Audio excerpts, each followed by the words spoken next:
Welcome to the CFB Dynasty Podcast with hosts Matt Knowles, Brian McElfresh, and Doug Gravely. Hey everybody, how you doing out there? It's time once again for the CFB Dynasty College Fantasy Football Podcast. As always, my name is Matt Knowles. I am sitting here alongside the founder and the creator of the CFB Dynasty Podcast, Brian McElfresh.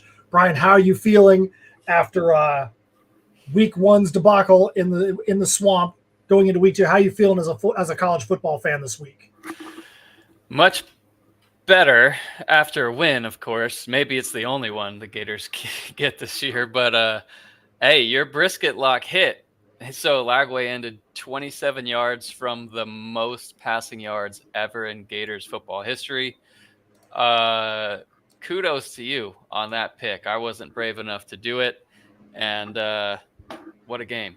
I think he led the country in passing yards last week. It was Stanford. And he was doesn't matter. He was the number four scoring quarterback last week as well, which is pretty amazing. We had role reversal because my boys, NC State, definitely ran into what is a playoff team in Tennessee. If you haven't watched Tennessee play, Tennessee is pretty strong on all levels. Iamaliava is incredible. Dylan Sampson, their defensive line is probably going to have a couple of first rounders in the NFL draft in there. They are really, really good. The game wasn't as bad as it looked like it was on paper score-wise, but make no mistake, NC State definitely got outclassed in every single level. It was an embarrassment. Real quick, though, before we continue, just wanted to say if I don't have the same energy that I normally do today, I found out a good friend of ours, Carl Moline, who is a artist known for doing stuff for Buffy the Vampire Slayer. He actually did this cover for us as well. He actually found that he passed away yesterday. So it's been a pretty rough morning, pretty crazy morning around these parts. So I want to give a big shout out, Carl. We miss you, and can't believe you're gone, my man. And we'll keep trying to keep the show going on, just like Brian and I are going to keep the show going on right here. Sorry to hear that, man. Sorry to hear that. I appreciate that, man. Yeah, definitely unexpected thing. Definitely not fun times around the Insymmetry Creations offices at this point, knowing that our good friend is no longer with us.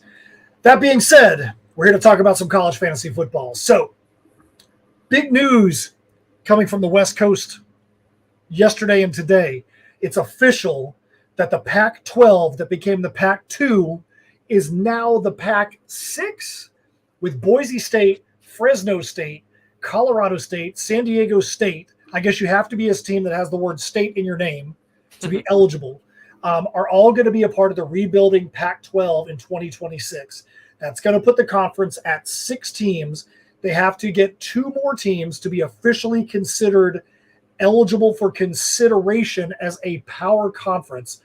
BMAC with Oregon State, Washington State, Boise, Fresno, Colorado State, San Diego State.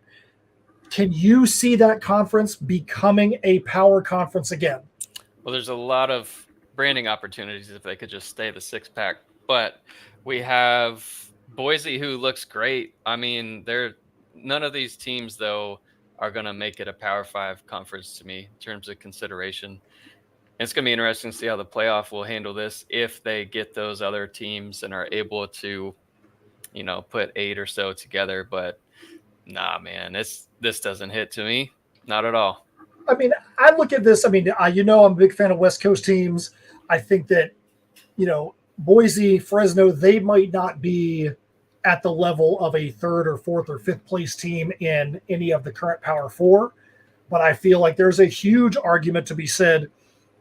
Are they as good as Boston College? Are they as good as Vanderbilt? Are they as good as any of the teams in the bottom half of what are the Power 4 conferences right now? Absolutely. So it matters who else they could convince to potentially fill in the conference. I think that they might. I mean, it might be marginal, but I feel like if you're like, what schools are out there that aren't in a Power 5 conference right now? I think Boise State and Fresno State are probably, outside of obviously Notre Dame, those are probably 2 of the top names of schools that a conference would want to go after. But I think that they're also doing something smart. They picked good teams. They picked big markets. So they picked a market. They've got, the Colorado market. They've got the San Diego market. You've got, the Fresno, that Central California market. You've got Boise. So I feel like you never know. Maybe they'll go and pull a school from FCS. I don't know. Yeah, I just don't see it. Not even close. Not even close to me. It'll be interesting to see where this goes because everybody's talked about the ACC being on life support with all the nonsense going on with Florida State and Clemson. And, who knows what's going to happen there. Everybody's talked about that the Pac-2 wasn't going to be around anymore. And maybe some of those schools are all going to go to the Big 12. This is an unexpected announcement. A couple weeks ago, you didn't think that this was going to happen. Who knows what's going to happen? We were supposed to hear great or big news regarding the ACC going into the season. So I don't know why that didn't happen or what's going on behind the scenes. But lawyers are doing lawyer things. We'll see soon enough, I guess. All right, so this week, we're going to get down to the news. So this week, we're going to debut a brand new segment. Brand new segment that was actually suggested by a listener, by a watcher. This week, we're going to debut great one. The Panic Meter. B-Mac, hit the drop. Emergency. Emergency. Please remain calm. So what is the Panic Meter? Players that maybe not performing up to the level, and we want to tell you, or we want to take a look at, should you panic? Should you not panic? What is the level of panic that should be there? B-Mac, I'll let you get it started off. Yeah, we're going to go scoring 1 to 10.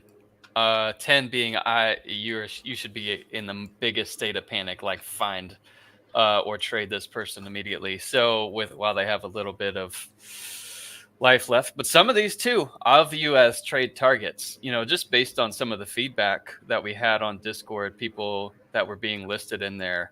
If it's like a general feeling that this player or that player is in panic, I'm gonna trade for this person. So we'll talk about that as we go through it. So I'll start with one, then you take one, and let's go through them. But Dillon Gabriel, drafted as quarterback 1 if you drafted him this year. He's only averaging 21 fantasy points per game, and Oregon's run out of teams from the state of Idaho to play. So the panic meter is kind of high, I feel like, out of 5. So 5 is not what I expected from Gabriel, a veteran with all the weapons around him, and a pretty easy schedule to start. As far as you would expect Oregon, even though Boise's a quality team, you would expect Oregon, who is like top 4 playoff odds going into the season, to just be able to handle them and do what they want, at least offensively. Genty's a beast and just the best running back in college football. I feel like now, I think he's proven it, but a 5, man. I don't know. Do you have anything to add there to I know Gabriel? If you say 5, I'm rolling with it, man. I'm standing with you, man. I'm standing with that prove it now. Meter. Like going into the season, we expected it. They've got to prove it, and they're a team that can and probably will improve over the course of the season, especially with Gabriel being a proven veteran. And so I'm holding. If I'm a Gabriel owner, maybe I find someone else to start until he shows it. But 5 for Gabriel. Who else do you have? All right, so I'm going to go to Noah Smith. Noah Smith, for me right now, the panic meter is at 8 on Noah Smith. Noah Smith, Sam Houston. Here's why: 6 targets this season. 6 targets in Yikes. 2 games. 3 catches for 16 yards. That's pathetic. That's terrible. He was a top 30 wide receiver coming in. Now, granted, he did get a 6-yard touchdown pass last week, so he was involved. But when you're a number 1 receiver and people have drafted him to be a starter, he may not be a wide receiver 1, but you need to be having more than 16 receiving yards. So I think I'm being generous by only giving the panic meter on him to be an 8. All right, so Mike Davis sent this one in. Kyron Drones, Virginia Tech quarterback. He was the top 10 quarterback for us because he played part of the season last year, had over 800 yards rushing, and I think 8+ rushing touchdowns last year. And, kind of what we wanted to see going into the year has happened. His completion percentage is up to 66%, really good, up 8 points from last year, which is great. But his rushing is down terribly, and that's what's needed to be great in fantasy. I think 31 or 32 yards, which includes sack yardage, but still only 32 yards on the season rushing, and they've played Vanderbilt and Marshall.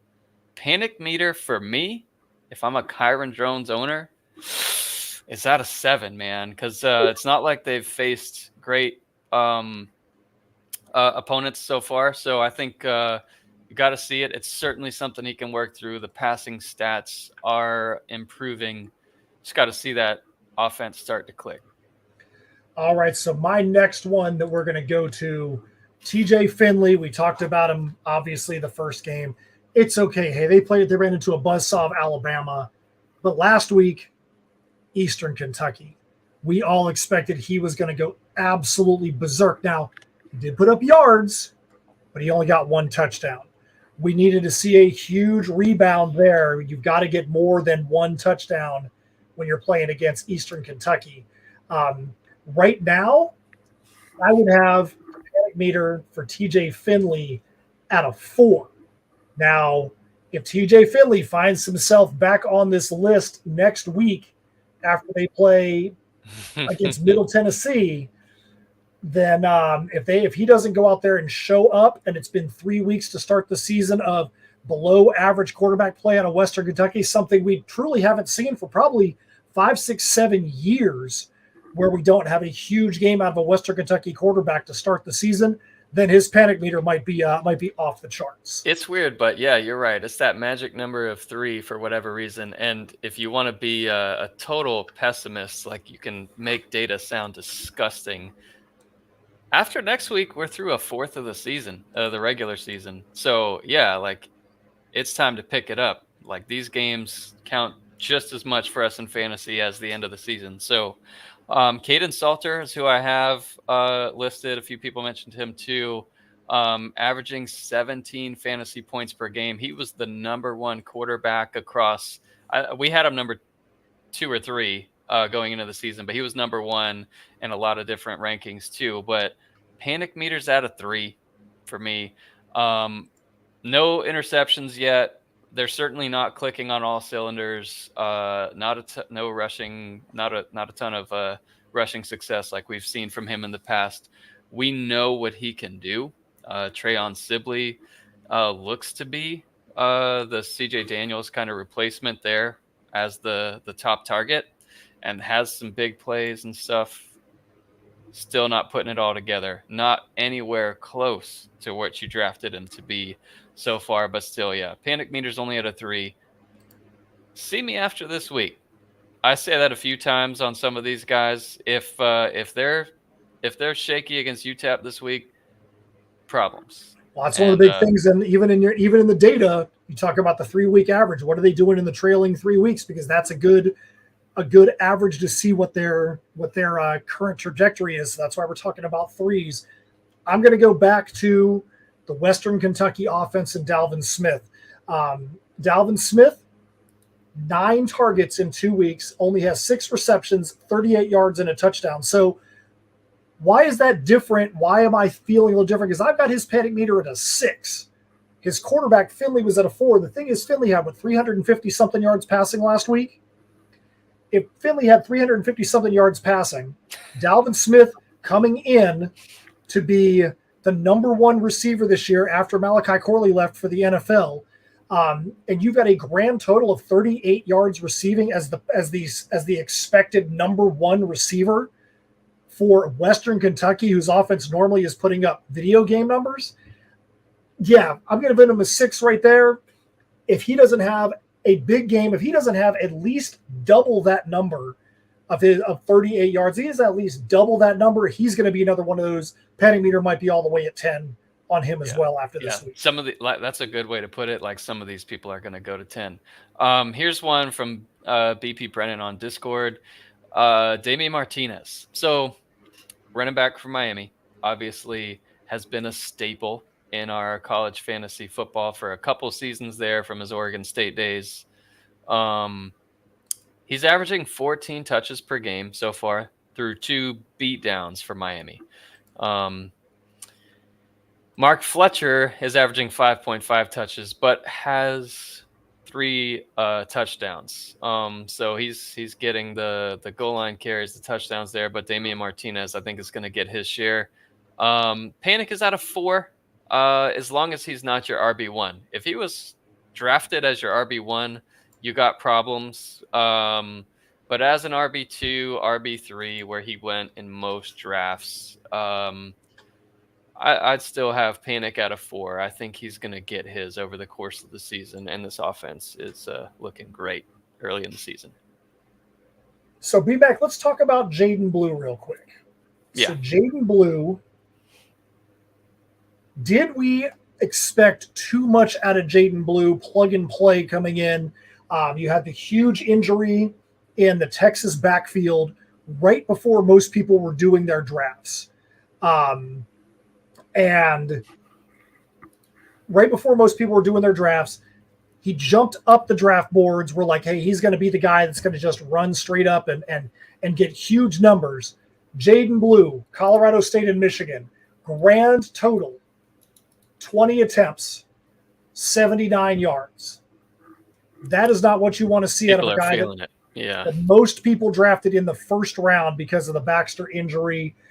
He does have now here's the thing. He does have 12 targets receiving, 9 receptions and a receiving touchdown. So he's getting action on both ends of the field. B-Mac, what is your panic ranking for Jaden Blue? Because I know he's somebody you have on some of your teams, don't you? He is. So I've got him listed as a 3.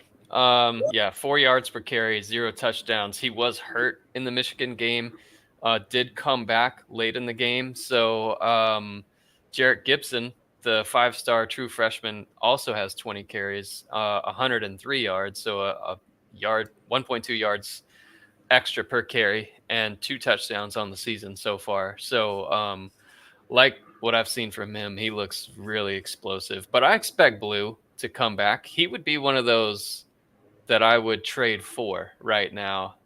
Looking at his production being so terrible, but yet Texas's O-line is so good. I expect a lot out of Blue the rest of the year. I would absolutely be trading for him right now. Do you disagree?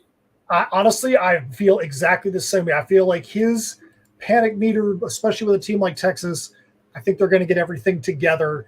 He at least is showing he's getting targets in the receiving game, so it's not like he's getting 3 targets in a game or something like that, 3 touches in a game things. So I feel like Jaden Blue definitely is somebody to go get, but I also feel like maybe he became a little too overvalued to start the season. So, maybe we need to temper expectations there just a little bit. Will Pauling, why don't you give us your thoughts on Will Pauling there? Yeah, Pauling so far, he's a 6 for me and rising after 2 shaky wins there for Wisconsin. So they beat Western Michigan, they beat South Dakota, and just not a ton of targets, not a lot of points to go around. He's unstartable this week against Alabama, and not a good start. Yeah, 6 and rising for me. Maybe he's one of those guys that will be better in best ball where he can have some, a couple 2 touchdown bursts, but I don't see a lot from that Wisconsin offense so far. Now, I'll tell you one thing about Will Pauling. We're in a bunch of different style leagues. We've got our dynasty leagues where you have very, very limited pickups, and then we've got our open and masters leagues where it's seasonal redraft. You don't get a hold on to anybody, and you have unlimited pickups on your budget in the season. I actually dropped Will Pauling in our Masters League for that reason. I felt like Pauling is definitely on the panic meter. There were other guys out there that are performing right now, and he's the kind of guy that you can take a chance in getting rid of him if you've got other ballers that are out there on your waiver wire in a seasonal redraft league. I didn't feel like holding on to him was going to be worth it. So that just goes to show how I feel about Will Pauling right now. I feel like he definitely has a panic meter. He could come back, but he is a Wisconsin wide receiver. We can't forget that. Wisconsin wide receivers are not normally known for being kind of like being an Iowa wide receiver, not normally somebody that's going to be putting up tons of stats. Totally agree. Avery Johnson, though, what do you think about him so far? We're 4 touchdowns, 1 interception. He threw for a total of 5 touchdowns last year. So passing, I think, is pretty good. Like the completion percentage going from 56%, which we said this all the preseason podcasts, like when we talked about Avery Johnson, for him to remain successful running the ball and not having teams just stack the box against him, he had to get that percentage up. Similar conversation to Kyron Drones going into the year. He's at 10th of a point below 66%. So that's solid. Like that's improved. Arizona State plays Arizona this Friday, I think. So that's going to be a big game. It's one of those weird ones where it's an actual conference team, but it's not counting as a conference game. So Kansas State so far has played UT Martin and Tulane kind of hung with them, but we know they're a decent squad. So they just haven't looked right yet. So I think that's something where I kind of assume they'll figure it out. They've got wins so far, but maybe they're kind of saving his rushing for conference play, which would make sense. I feel like the panic meter for him is probably about a 6. Ooh, I had it at a 3, so that's an interesting one. Here's why I say that. This isn't a situation where you are starting potentially 2 to 3 running backs, 2 to 3 wide receivers because you've got your flex in there. You get a chance to start 1 quarterback a week in your league. If Avery Johnson is the best quarterback on your team that you're actually considering starting right now, you need to have a panic level of at least 6 for you. That's valid. If he's a starter, for sure. If he's a starter when you're only starting 1 quarterback in your league, you have a panic meter of 6 for your whole team, because that should not be the best quarterback on your squad. That's how I look at it. Josh Reed, we play this week. You should go ahead and start him. Take a chance. Have some faith.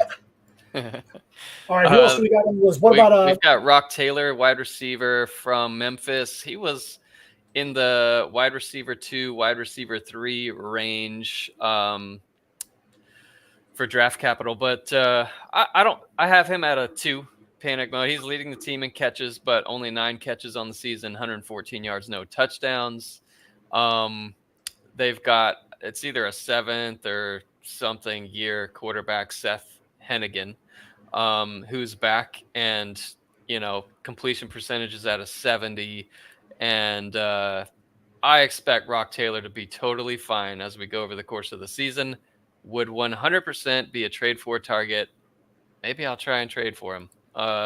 Sean or whoever has him in the home league, maybe you'll get an offer today.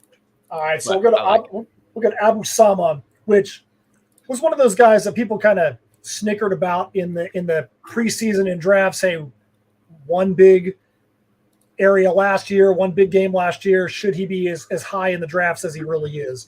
I can guarantee you that this week Abu Sama is going to drop a big fat 0. Why? Because they're on a bye, so let's not worry about that. Abu Sama in 2 games has only got 22 carries.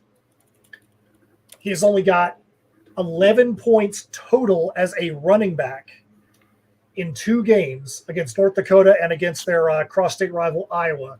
So Abu Sama right now, he is somebody that should be deep on your bench. You should not have any consideration of starting him right now. Reason being is because even if he's getting carries, he's not doing a whole lot with them. Man, yeah. Well, he's leading the team in carries by quite a bit, and he's one that I feel like I didn't put him as a brisket lock or whatever this week, but I could see him having a big game. They're hosting Arkansas State. They've played Iowa so far, and they played a nobody, if I remember correctly. I am efforting. Yeah, they played North Dakota, and then they played at Iowa. So I would give them a break, man. I would say panic level for me is a 2 or a 1. Like, he's not starting to split carries or anything. I would expect to see him better. So basically what you guys are getting on the podcast is that I'm panicking a lot more than BMAC is panicking right now. He's being a lot more level-headed than I am. Yeah. but maybe there's room for a little extra panic or not. So we got another submission here from M. Brooks from Discord. He said, I think Sawchuck is one. So this one's a 7 for me. Speaking of being level-headed and not panicking a couple weeks into the year, this one's a 7. Like, Javonte Barnes is leading more carries so far. Tatum is leading in yards for Oklahoma. It's not looking good for Sawchuck. He needs to have a good game and quickly for me to believe.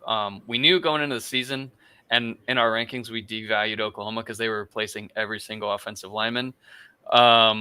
We don't know what they're going to look like in SEC play, but it hasn't been good so far for Sawchuck. I think the only one we got to talk about that's we haven't hit yet, and we tried to hit everyone because there's a lot of submissions online, which is great. That's exactly what we want from you guys. Is the Luther and Horton discussion? Yep, 1J so 24. Yeah, what are your thoughts there? There? Horton has he's on groin watch, having the little groin injury. Man, he had some serious trash talk for Colorado this week. I'm going to try and find the quote really quickly. But I'm not concerned whatsoever about Horton. Like, they've played a really tough opponent against Texas, where we don't expect him to be anything. And this is what he said about Colorado. In an interview, I think this past week, he's like, talking about last year, we should have murdered them guys. This ain't no Cinderella story. We're coming for revenge. Yeah, I mean, that kind of stuff affects my starting lineups. Like, if you're going to trash talk like that against a rival, I have no choice but to start you. So Horton, either way, he's a great player, the best player on the team, and I'm starting him this week. You can sit him if you want, 1J. You can sit him if you want, but I wouldn't. And then Luther Burden, that's a 0 for me. Like, I'm not concerned whatsoever. He's third on the team in catches at Missouri. He's so good. 0. Like, I'm starting him this week. There's no way I'm sitting Burden. All right, so the last player to talk about, which I think we'll have some good opinions here, Byron Brown from USF.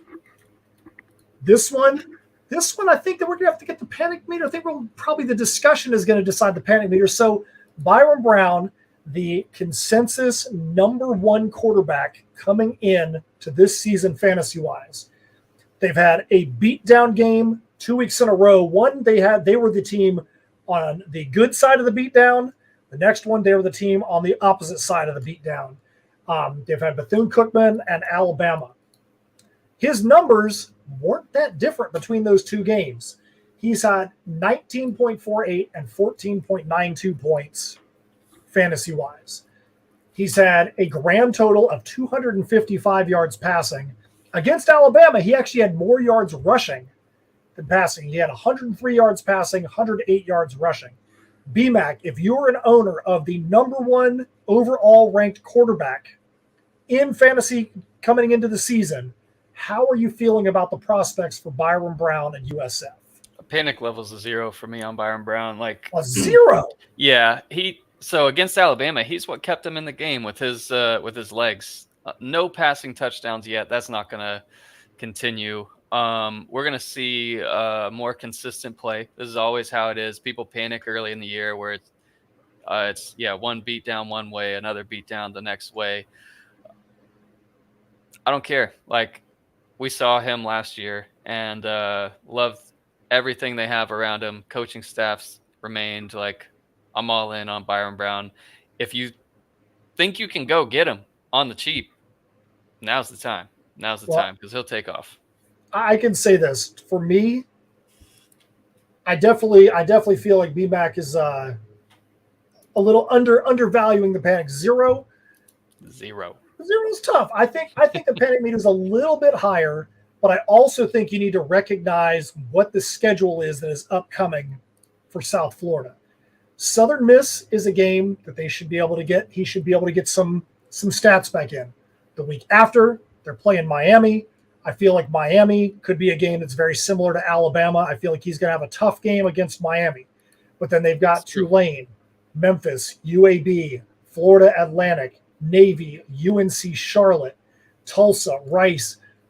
None of those games are a Miami or an Alabama. Those are all games where you could see shootouts. Those are all. It doesn't mean that some of those teams are going to come in being good teams like Memphis, but those could be games. So if you have the ability to wait, if you have the ability to have another quarterback on your squad that you could play while he's figuring some stuff out, then that's good. If you don't, maybe you might want to be the one on the other end of that trade trying to get some value because you might not be able to wait 5-6 weeks for him to start to finally put together some consistency. Yeah, I mean, that goes back to that, hey, after next week, a quarter of the season's already over to start in terms of fantasy. So, yeah, I mean, that point's valid for sure.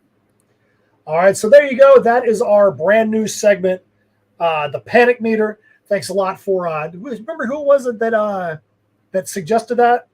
Can't remember off the top of my head. It was. Sorry. We talked about it last week. If you guys can go on, it was in our show last week. But thanks a lot for the Panic Meter discussion. I think it's going to be a fun segment.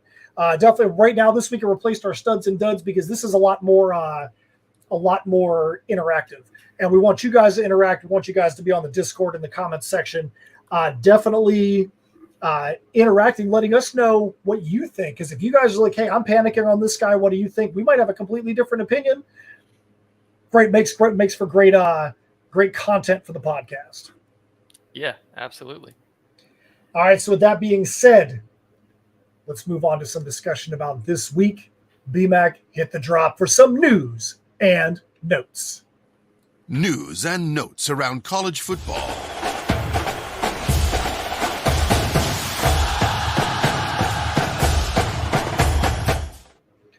All right, so some new running back for BYU. He is out of here. He's out for Sunday's contest. Graham Mertz, quarterback UF. He is not on the injury list. He's expected to play, but he's expected to do so alongside my brisket lock from last week, DJ Lagway. Braden Bennett, running back Coastal Carolina, out. He is out of here for the Temple contest. Raleigh Brown, running back Arizona State, full go at practice, listed as probable for their next game. Jaden Ott, running back Cal, listed as day-to-day, headed into their matchup with San Diego State. Luther Burden and Theo Weiss from Missouri, both listed as probable for their Boston College contest. Jack Turner, quarterback Louisiana Tech, should get the start versus my boys from NC State. And last but not least, Riley Leonard, quarterback Notre Dame, injured his non-throwing shoulder in the upset special versus NIU, but he still should get the start versus Purdue. That's our quick news and notes. And we here at CFB Dynasty want to help you to take your college fantasy experience to the next level. So BMAC, we didn't touch on it earlier, but we have got to talk about it now. Did you, in any corner of your world, in any version of you in the metaverse, expect to see Northern Illinois beat Notre Dame last week? Shout out to anyone who started Ontario Brown in that one, who's been, one of those guys that's off and on incredible for college fantasy.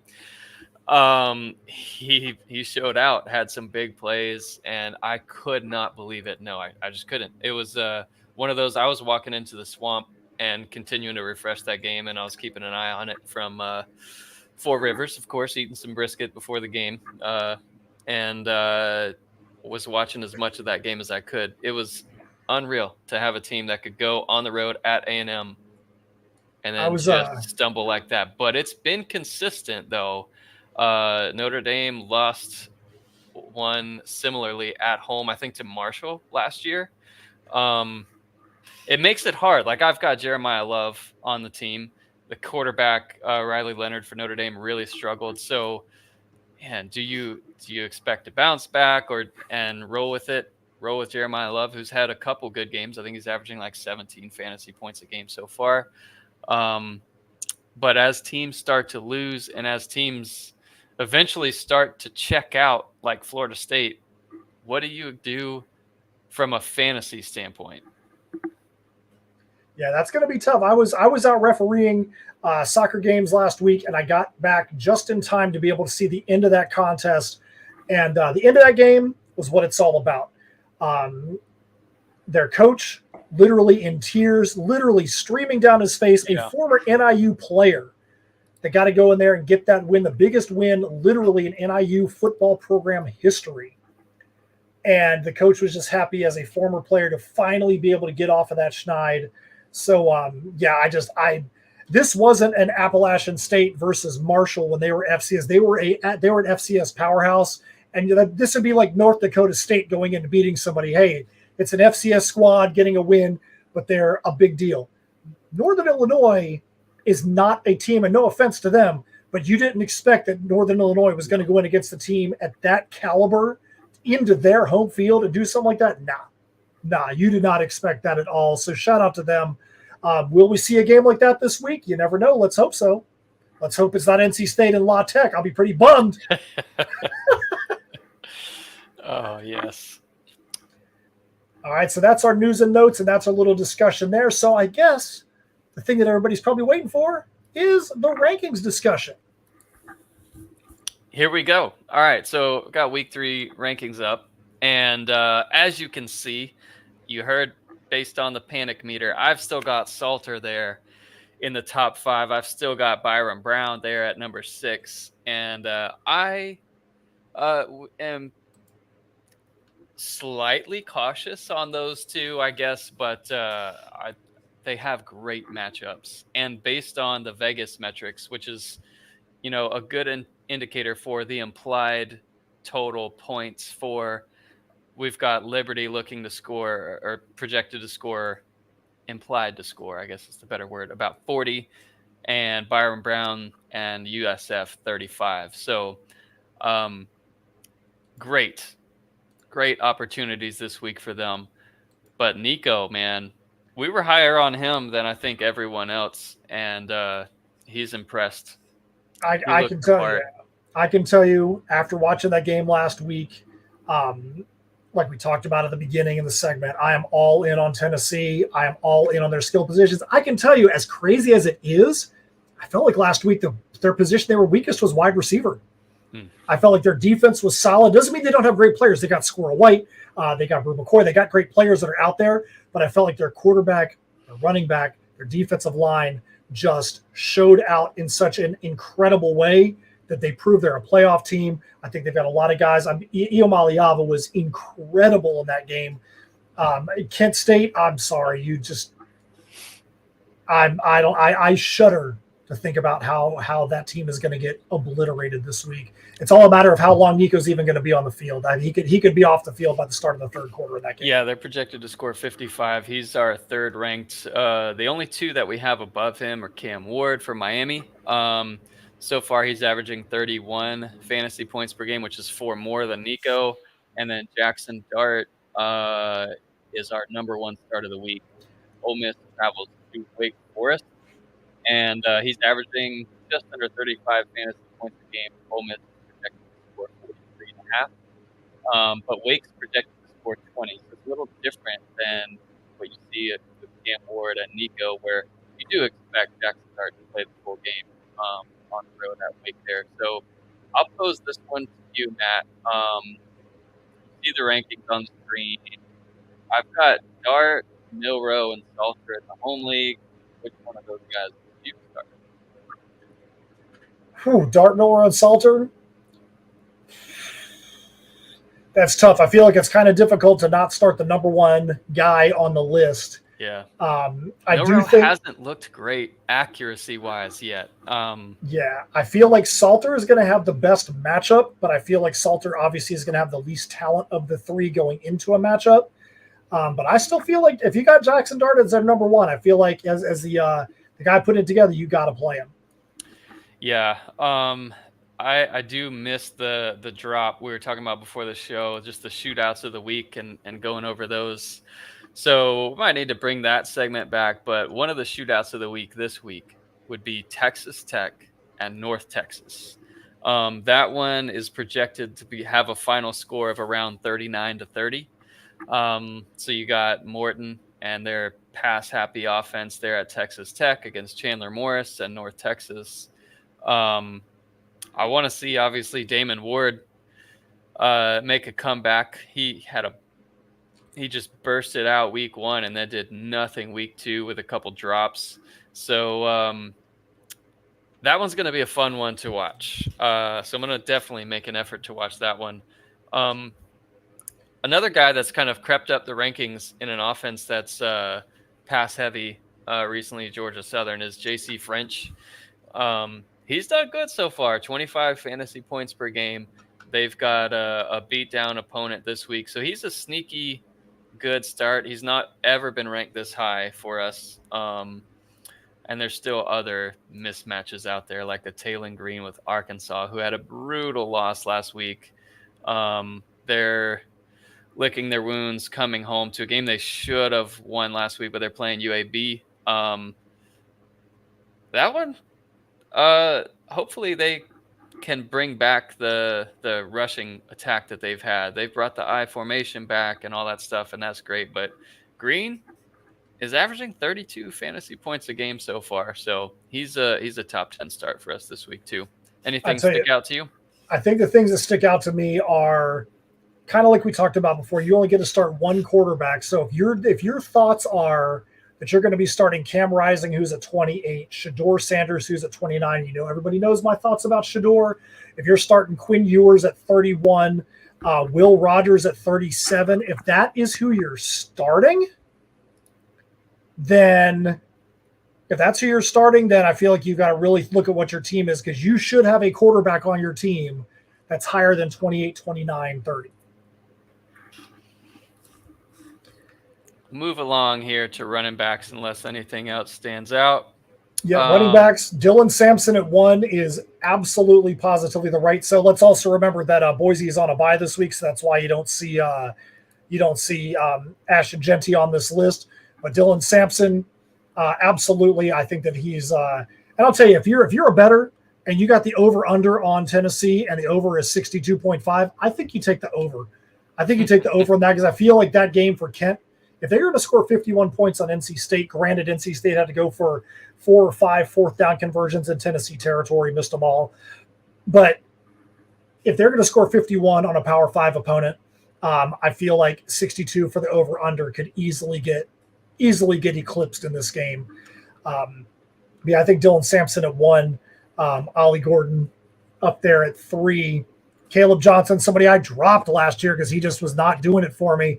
Seen him up there in the top 6 makes me sick. Henry Parrish, somebody that was with Miami that I also dropped. Man, I couldn't have been more wrong too on Ole Miss's running back going into the season. And there was a lot of hype around Ulysses Bentley too. Yes. I know Late Kick was also pushing Bentley to about how great of a season he was going to have, just reminding of what he was before he got to Ole Miss. But it's been Henry Parrish as the lead back for Ole Miss, and he's a great start. 2 games in a row now. Like, consistency metrics are important, and that's a tool we're going to publish out after week 3 for every position, so that you can see where each player, how they're trending, but also where they're finishing against everyone else over the course of the season, which will be a nice tool.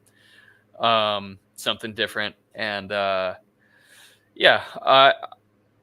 consistency is important.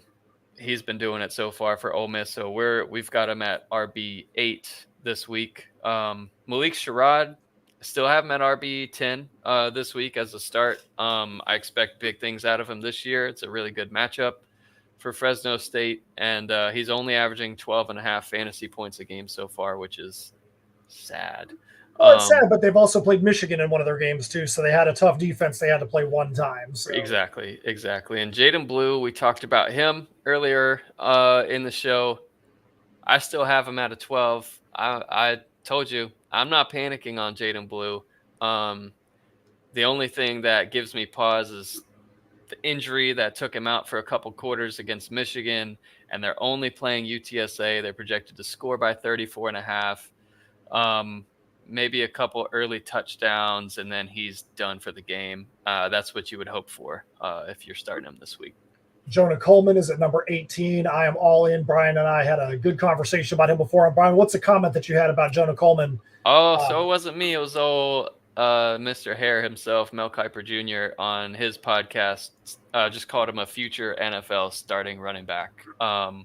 So big words, obviously, and he's getting noticed super early there. So I like him a lot. It's a good call out and a great pick by you, obviously. Got him across every league I'm in this year. Was able to pick him up off the waiver wire in a couple leagues, which was really surprising to me. But Jonah Coleman, I think he's going to be a fixture in the top 20, no matter who the opponent is this year.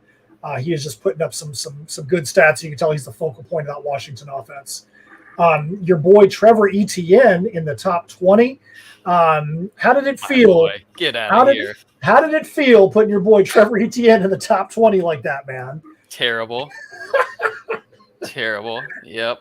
They're at Kentucky. He was explosive, had over, I think, 12 yards per carry in his first action last week. And he'd be higher if he was the bona fide RB1 there for Georgia.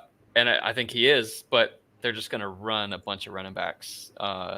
It looks like that's the case. And Kentucky was terrible against South Carolina. So I really don't know. I don't expect Etienne to get 20 carries or else he'd be higher on this list.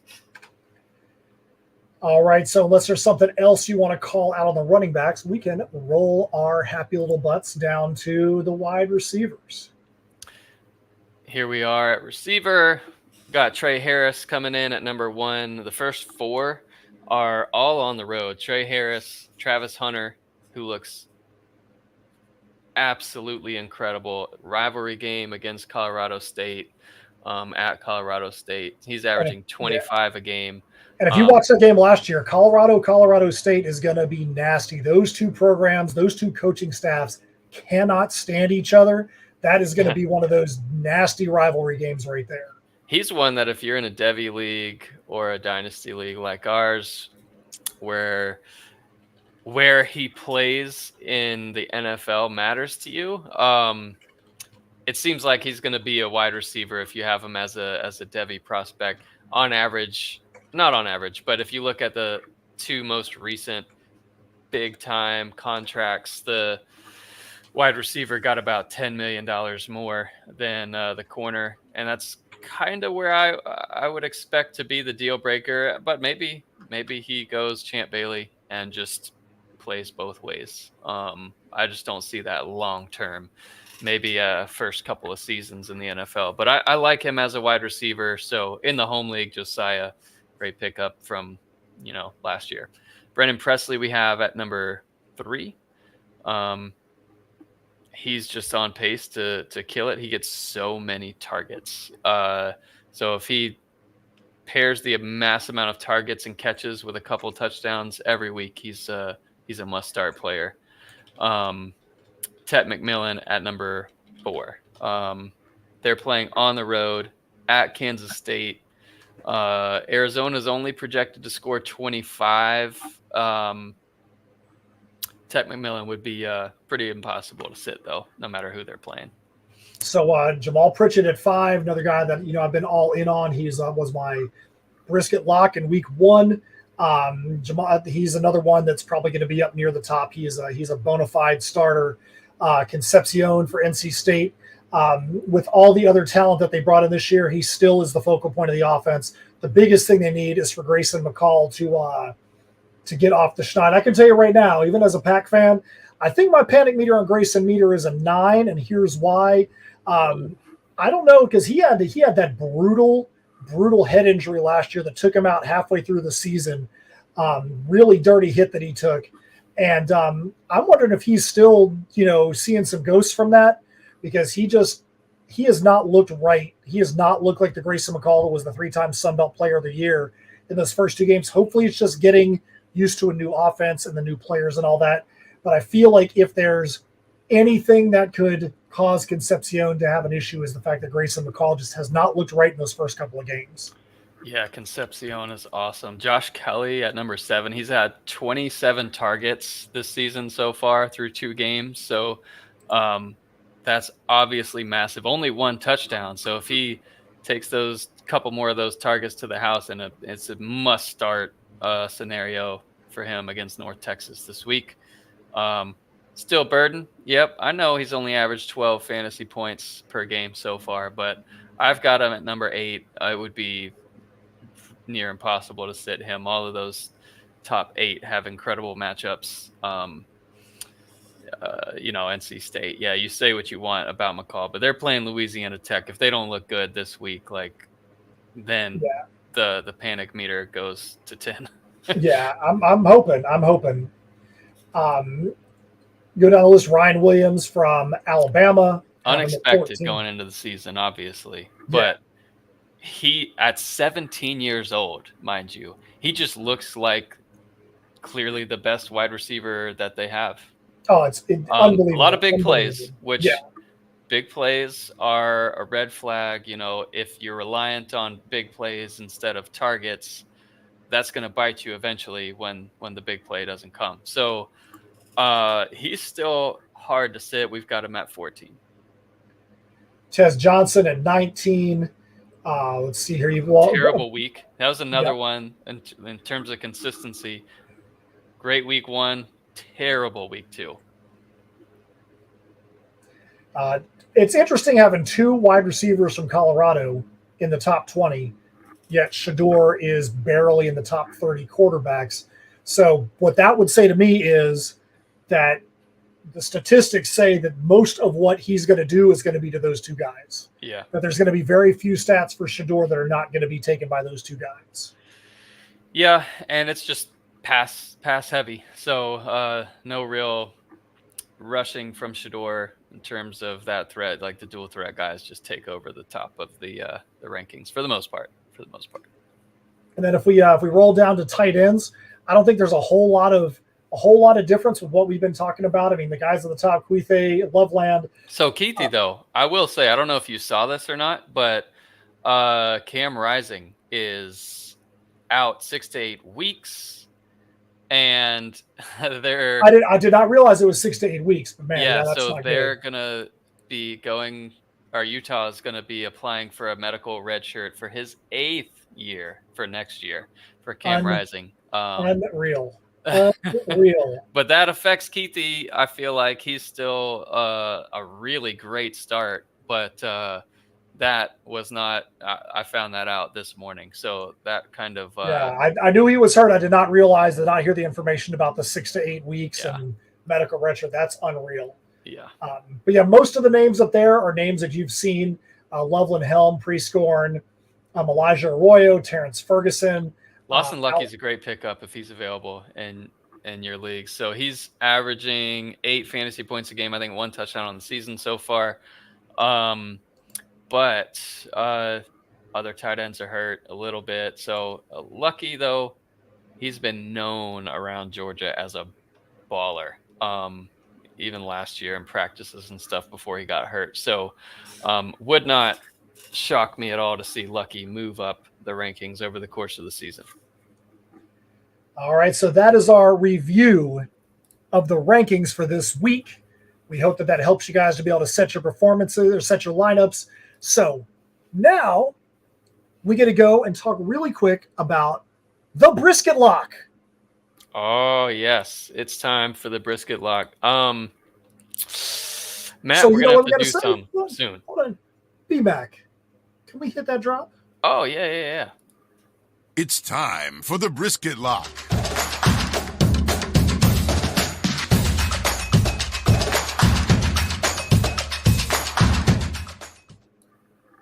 All right, so the brisket lock. If you guys don't know what this is, B-Mac is a big fan, big proponent of the brisket.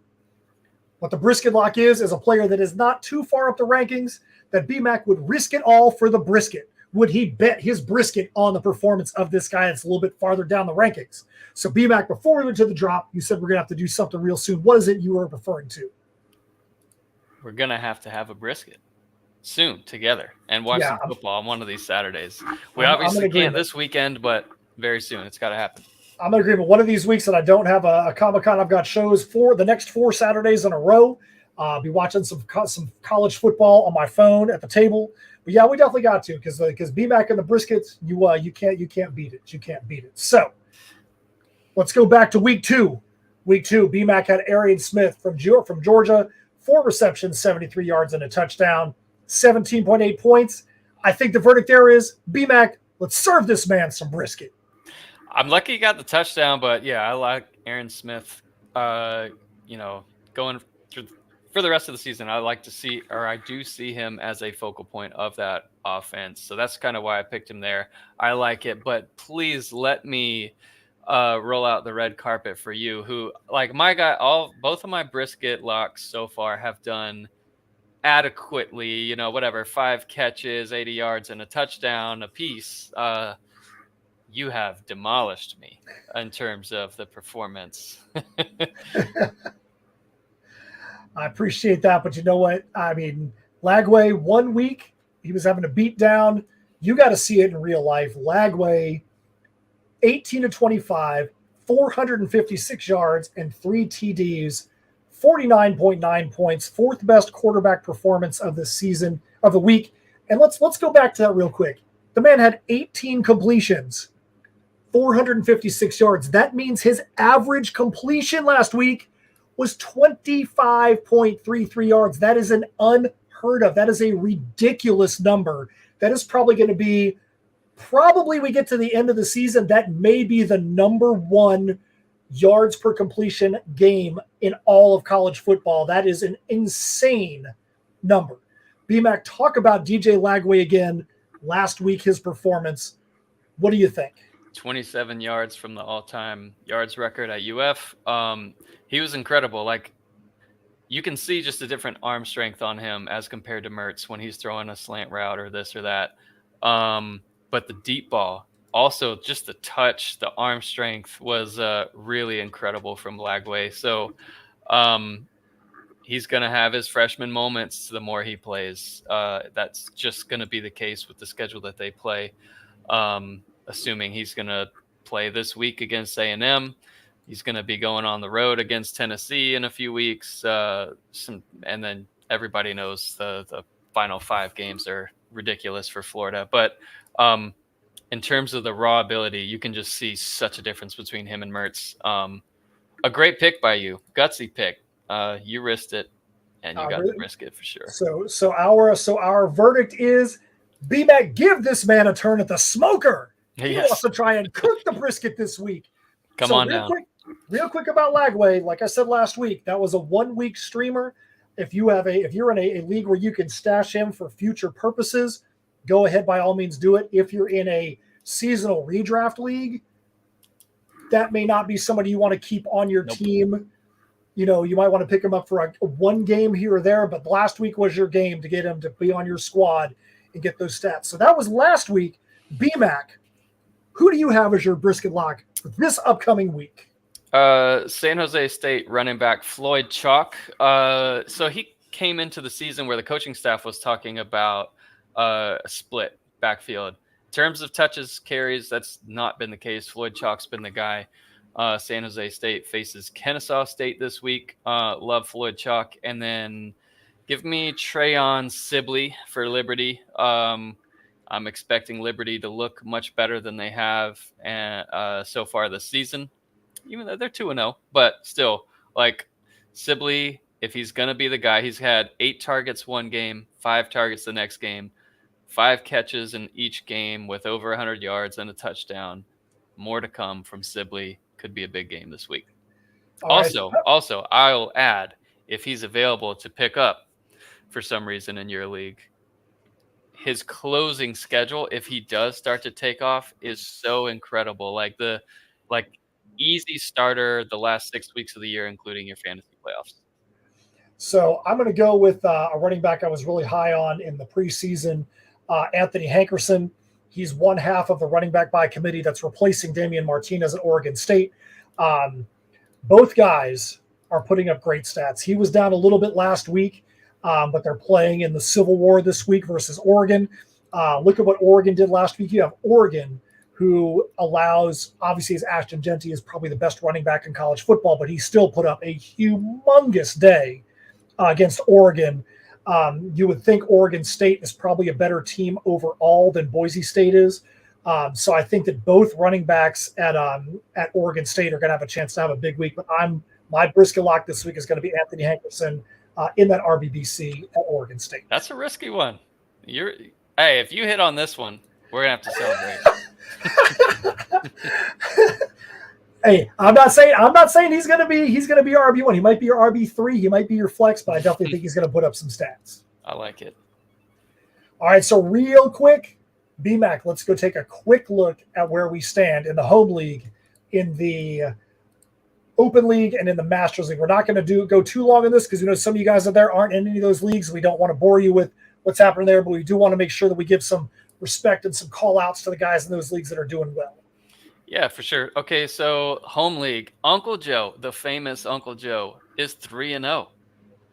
Believe it or not, 493 points so far on the season. He leads the way. Now there's some double headers in there at play where we all haven't played as many games as him, but super impressive so far, 3-0. But Josiah in there at number 2, and Matt in there at number 3 there.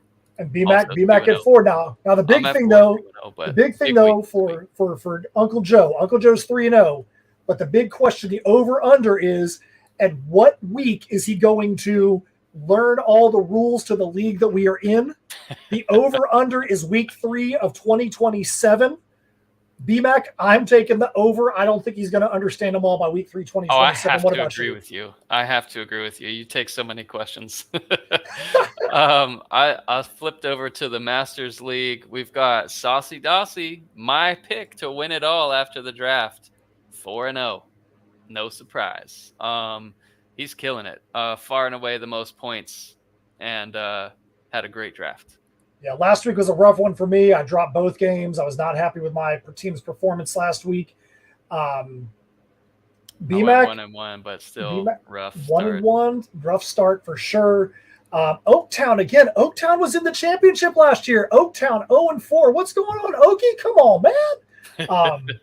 I'll tell you though, Doug Dynasty. We didn't mention the other leagues. I think you're trying to be nice to Doug, but Doug has got 1 win between both leagues.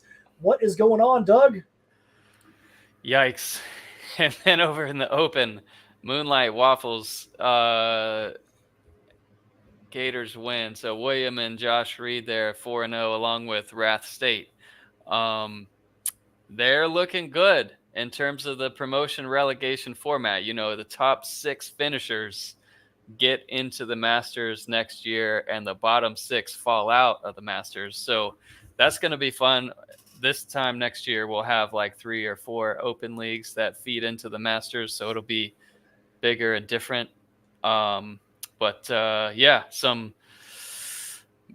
You and I, our team, we're 2-2 sitting there at number 6. So we're just barely in the top 6 out of 16. But remember, our team is banned from being able to move because you already are in the Masters. So if you're the Mayfield wall right now at number 7, if the season ended today, you, sir, would be promoted into the Masters League. Indeed. Yep, super fun. But yeah, it's a good update. All right, so last thing before we go, we have a couple of quick questions from the Peanut Gallery. BMAC, the first question of Sir Mocha. Rest of the season, which 4 running backs out of the following are you taking? Sloan, Connors. He even put brisket lock on there. So Sir Mocha's trying to jump in and get a brisket lock on us. So Sloan, Connors, Tyus, Parrish, Cooley, and Blue. Who are you taking?